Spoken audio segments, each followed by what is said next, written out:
निमापड़ार खेलार छक ठारे एक आउट पोस्ट खोलिबा पई व्यवस्था करा जाइछि।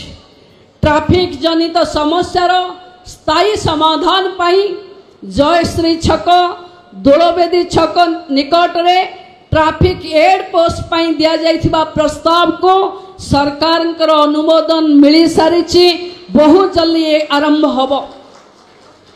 बलंगा थाना को मॉडल थाना रे परिणत करा जाइछि। काली जहाँ आईजी कहूथिले गोपुर थाना को भी तार डीपीआर प्रस्तुत हो सारी जो गोप थाना भी एक मॉडल थाना हिसाब रे स्थान पाइब। आईनी श्रृंखला पाई थाना रे नूतन जान अधिक कर्मचारी को मुतयन करा जाइछि। क्रीड़ा पाई व्यवस्था होइछि। कला संस्कृति रे 2024 वर्ष रे निमापड़ा महोत्सव को बड़ धरणर करा जाइछि। जोथिरे बॉलीवुड रो ख्यातनामा कलाकार माने प्रथम थर पाई एक गाँ अंचल रे निमापड़ा रे शामिल हेइथिले।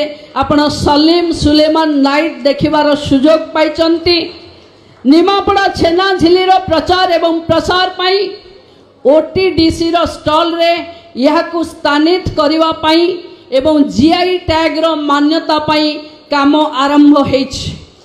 आमे जल संपद विभाग रे नदीबंध शाखा केनाल ट्रफ वाल इत्यादि रो निर्माण एवं सुदृढ़ीकरण पाई पाखापाखी 28 कोटी टंका खर्च करिछि।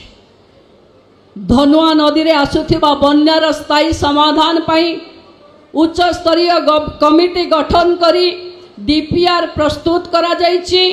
धनुआ सहित भार्गवी कुशभद्र और प्राची नदीर बन्या समस्यार समाधान और पुनरुद्धार पाई 600 कोटी टंकार व्यय प्रकल्प अनुमोदन अपेक्षा रे अछि।